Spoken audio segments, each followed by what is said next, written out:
Debbie Marcoux is licensed by the Department of Financial Protection and Innovation under the California Residential Mortgage Lending Act, NMLS ID 237926. Also licensed in Arizona 0941504, Florida L076508, Georgia 69178, Idaho MLO 208023796, Illinois 031.0058339, Missouri, North Carolina I210940, Nevada 57237, Oregon, Tennessee 184373, Texas, Washington MLO 237926. She's the mortgage mom. She can get things done when you're in need and don't know where to go. Pick up the phone and call mom.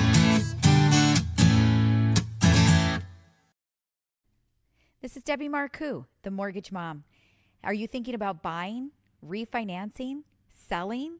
Are you relocating to another state? Well, we are here to help you at Mortgage Mom Radio. Give us a call, go to our website, or send us a text message. The phone number is 844-935-3634. That's 844-WE-LEND-FOR-YOU.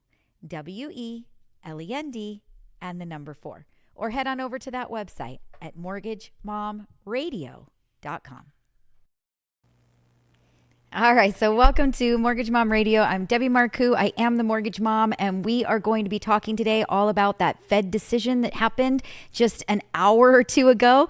Are they increasing rates? Did they say they were going to leave them the same? Did they say that they would bring them up? So I am here to help you guys to interpret, everything that took place today with the Federal Reserve meeting and what they actually said. And why is this important? Well, it's important for you to have a touch on what is going to happen in the market throughout the coming rest of this year and into next year. They have had a meeting every 6 weeks. They will have another meeting in 6 more weeks.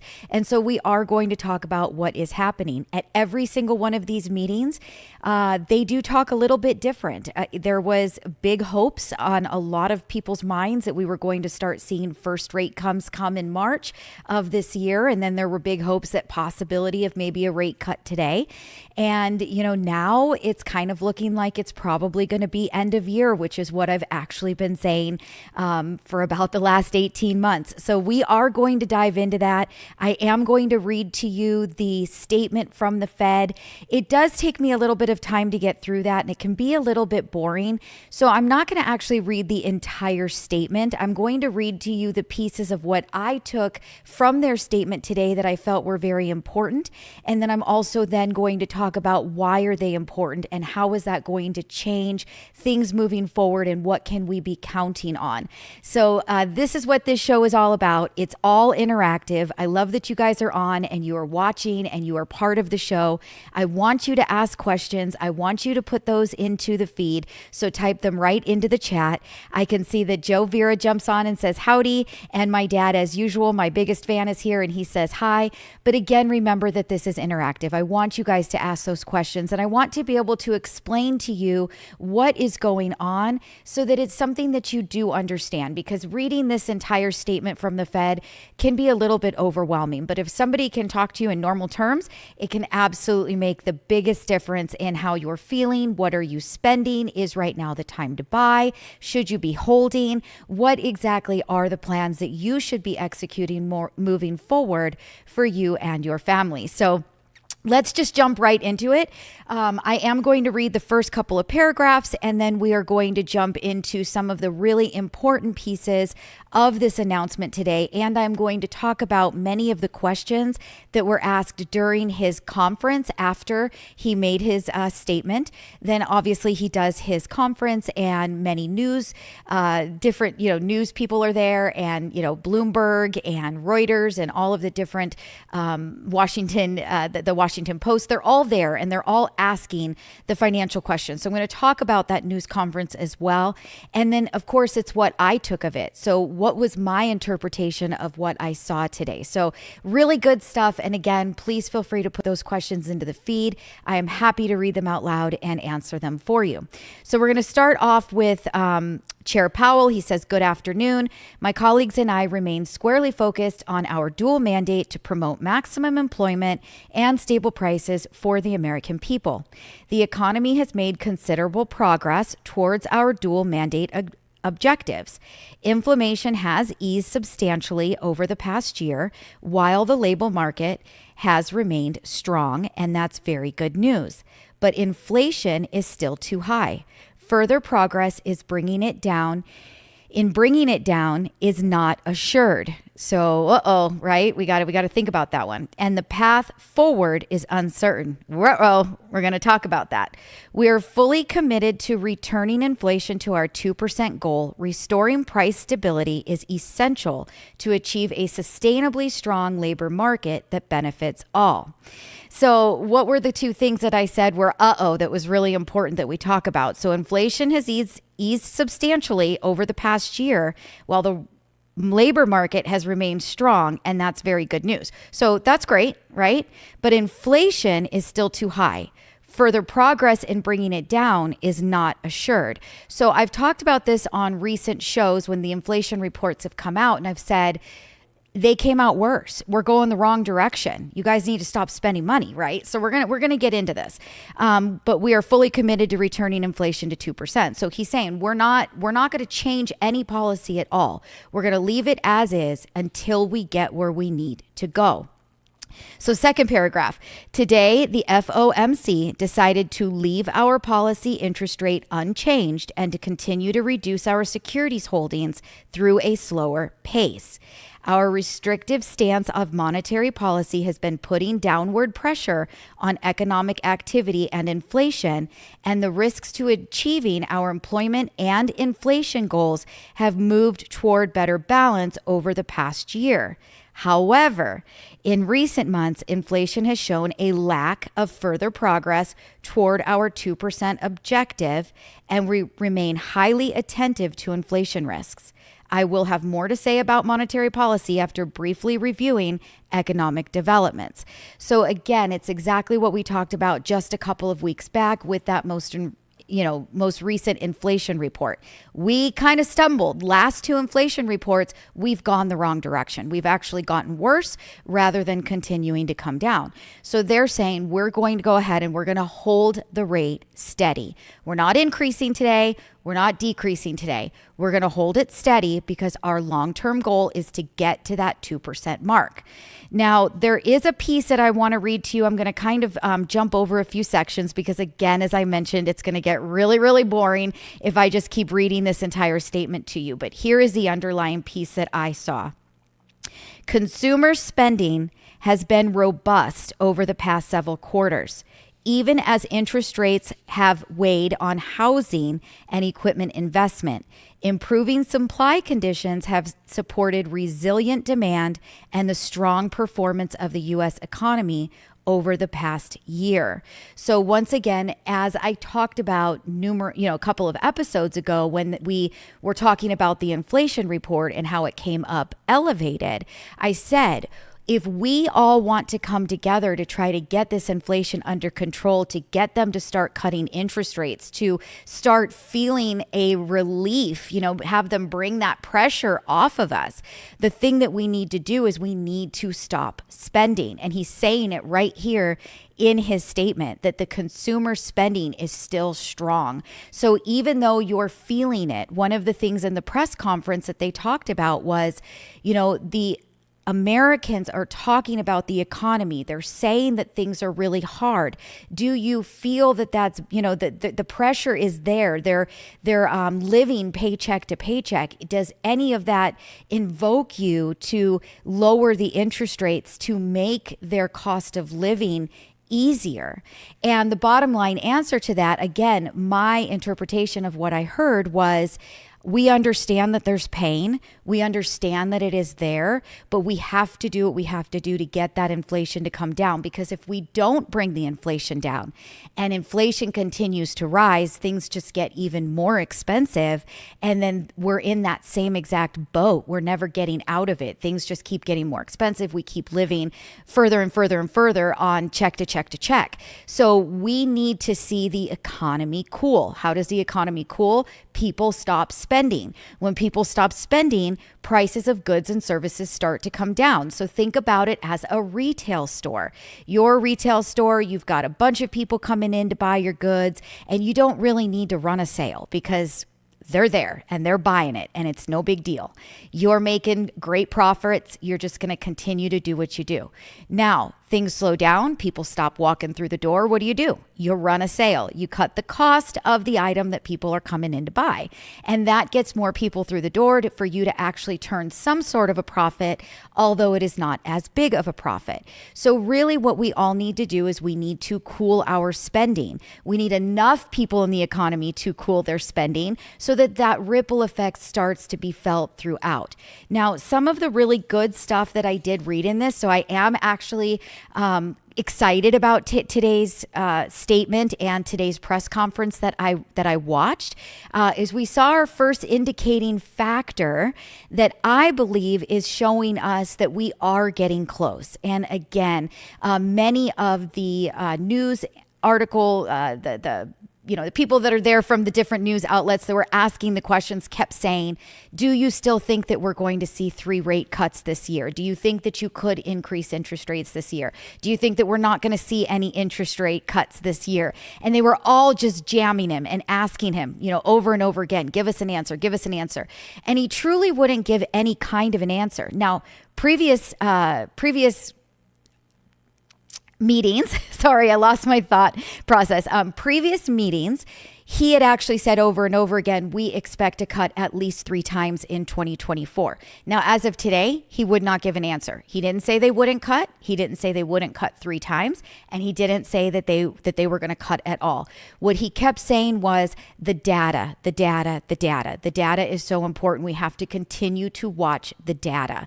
So depending on what we see, we're going to make a decision based on the data at every single meeting moving forward.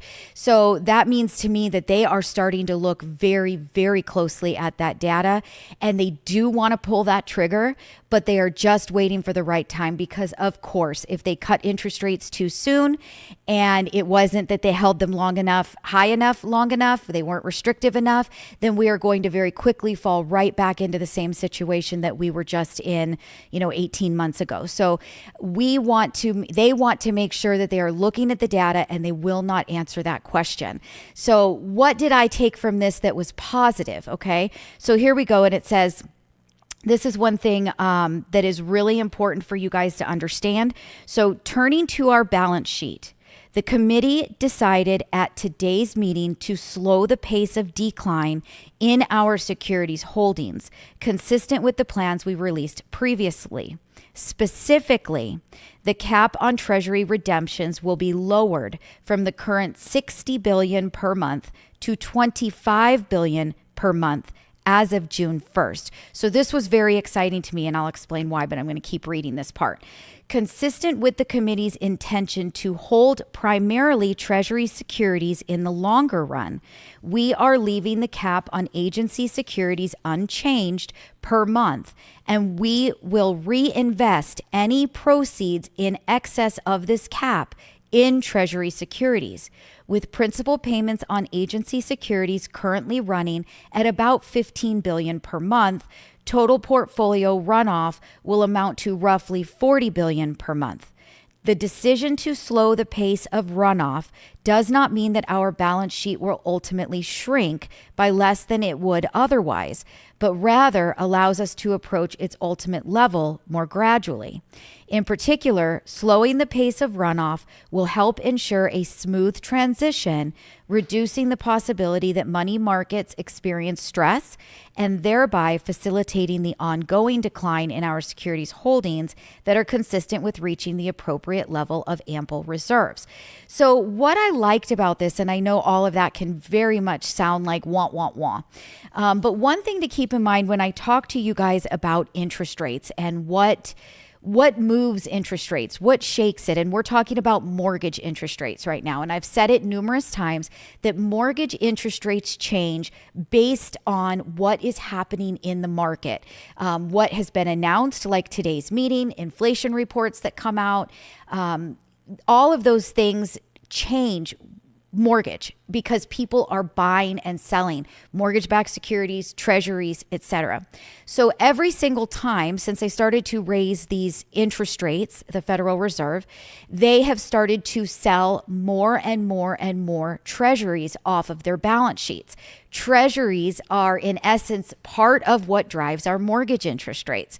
So the fact that they are reducing the amount of treasuries that they are going to sell per month is going to help start to bring things down. The market already today, from today's Fed meeting, from the statement, from the press conference, has already started to react, and we're already starting to see interest rates improve for today's rate sheet, and tomorrow's rate sheet will be better. So we're starting to see them ease off a little bit. They're concerned about CDs. They're concerned about, selling off too much. They're willing to take any excess runoff and put it back into that treasuries market. So this is a really good indicator that we are getting close. We're getting to a point where they can't push us too much further, or we're going to see, some major decline in economy.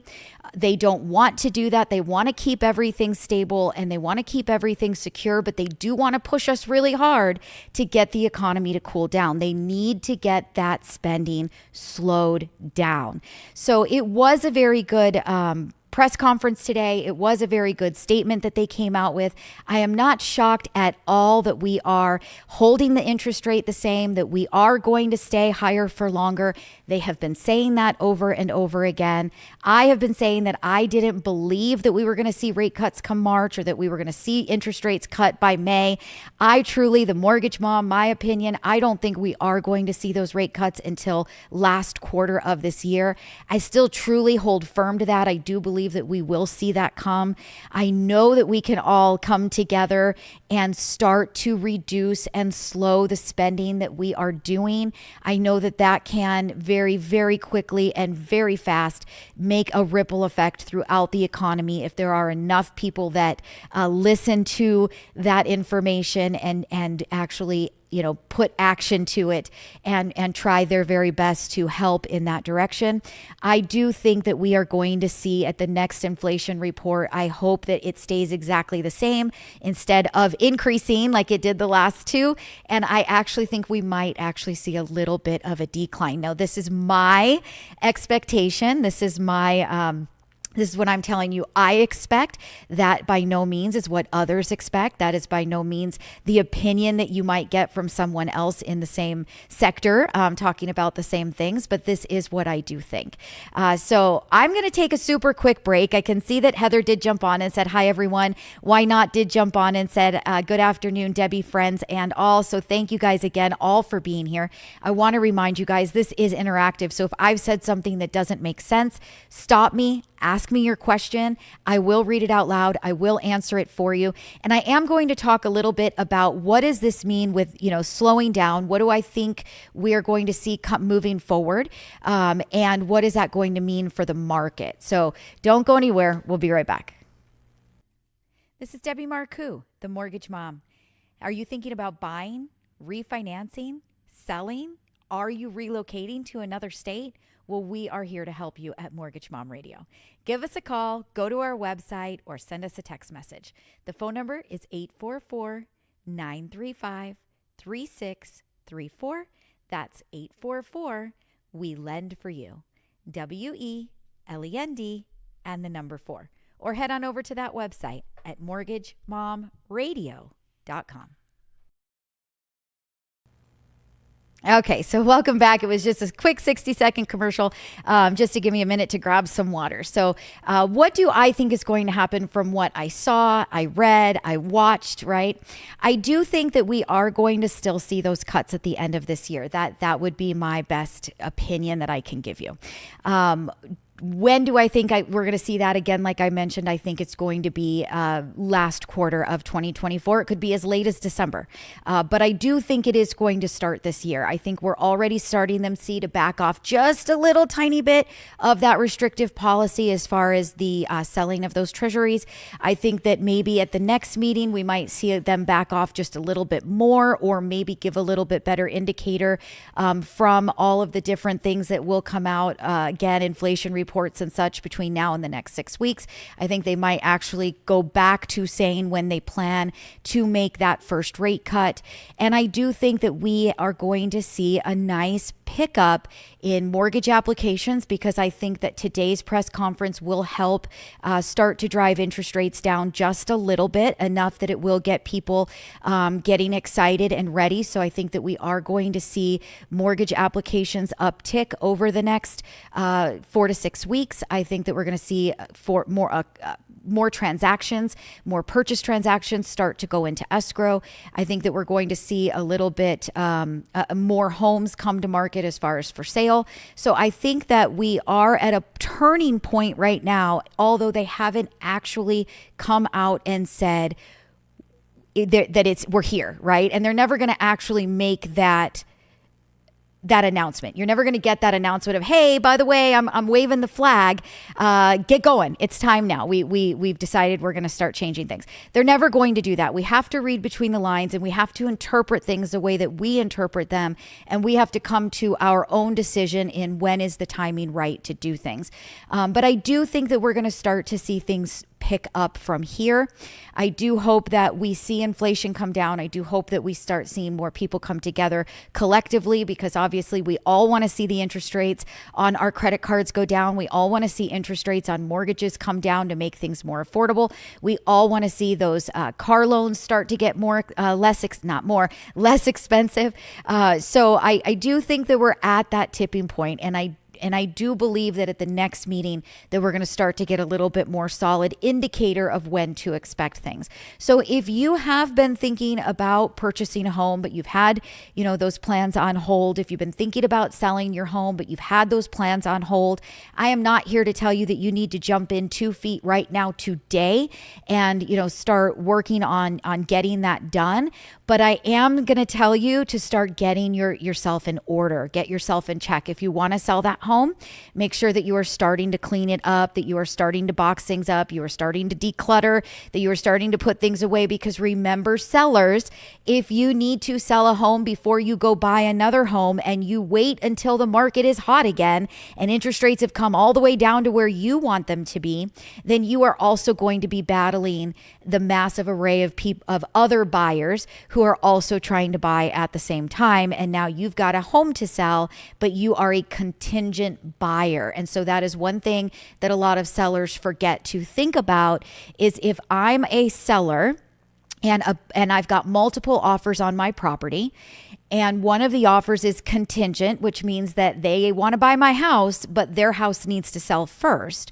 Or I have another offer that is there that is not contingent, I am most likely going to go with that not contingent offer, because I don't have to worry that the person that wants to buy my house, that their buyer is going to somehow disrupt the transaction. So it puts you at a bigger disadvantage than somebody that doesn't have a contingency. Now, buyers, if you want to wait until interest rates come all the way down to where you feel that they need to be to make things more affordable, number one, there's already going to be more activity in the market, which means that prices will be higher. So you're going to pay more for a home, even though you're going to pay less in the interest rate, ultimately making that monthly payment probably pretty similar. So you don't want to wait too long. Now, the other thing too is that in that same scenario where activity starts to pick up and it starts to get busier and you've got multiple offers on a single property that is for sale, you've got the one guy that's trying to buy, but his home is not sold yet. He's contingent. You've got another buyer that says, hey, I'm not contingent. I'm willing to come in and I'm willing to buy your home. I have nothing to sell. Then you've got the other class that comes in and says, I'm going to pay cash for the property. And again, in that situation, as the seller of the home that is available for those three buyers, I'm probably going to go with the all cash offer because there's no loans to worry about. There's no qualifying. There's no appraisal to be, worried about. None of that comes into play with that cash buyer. So buyers, it starts to get more difficult for you to get an offer accepted when you're in that scenario where there are more people on the street trying to buy a home and all going after and bidding on the same home. So don't wait too long. I'm not here again to be preaching at you guys about what your timing should be. I'm here to deliver the information in an educational way for you to make the best decisions for you and your family. And what I can tell you from what I've been watching and from today's press release and from watching, all of the questions that came through, is that it really truly does look like we're starting to get to that tipping point. And although they didn't like the inflation going the wrong direction in the last two inflation reports, they did not increase the rate, which means that they do feel that the interest rate that they have it at is sufficiently restrictive. And I do believe that they are starting to see some other reports that they're not talking about, which is the only reason why they would back off on how many treasuries that they are going to start selling as of June 1st. We don't back off on something if we're not concerned about the turmoil that it might cause if we keep doing it. So I do think we're starting to get to a tipping point. I think that everybody can come together collectively and can work together to make sure that we are not spending money on anything that we don't need to. So definitely reduce what you're doing. Don't buy it unless you need it. Unless you need it, do not buy it. So every time that you go to pull something out of your wallet and type in those numbers from your credit card, think about it once. Do I truly need this? If you need it, you need it. There's nothing that we can do to stop that. We obviously all need gas for our car. We all need food. We all got to pay our utilities, right? But if it's not something that you need, don't do it. Don't spend it. You have no idea how far that is going to go and how quickly that could help us turn this around. So instead of maybe waiting until December, we might see a rate cut come in September if everybody got together and did it collectively. I don't see any questions for today, so I'm going to go ahead and wrap up this show. I hope that I did help you guys understand what did take place today. My door is always open. You guys are always welcome to send me emails, ask me questions, even outside of the show. It's very, very simple to get to me. Go to my website, go to mortgagemomradio.com. Subscribe to my channel so you guys know when I go live. Get the text updates so that you know when I go live if that's easier. So text the word MOM. MOM. Oh, I'm so sorry. I changed that. So let me back it up. Text the word LIVE, LIVE, to 844-935-3634. That's 844 We Lend for You. WELEND and the number 4. And remember, that is the same phone number to call my office. So if you want to talk to me, give me a call. More than happy to chat. I hope you guys all have a fantastic rest of your day. I can see that Diego did jump on and said hi. So Diego, thank you so much for joining today. And I hope I did bring you guys some great education. And I'll be back next week to do it all over again. Talk to y'all real soon. Bye-bye.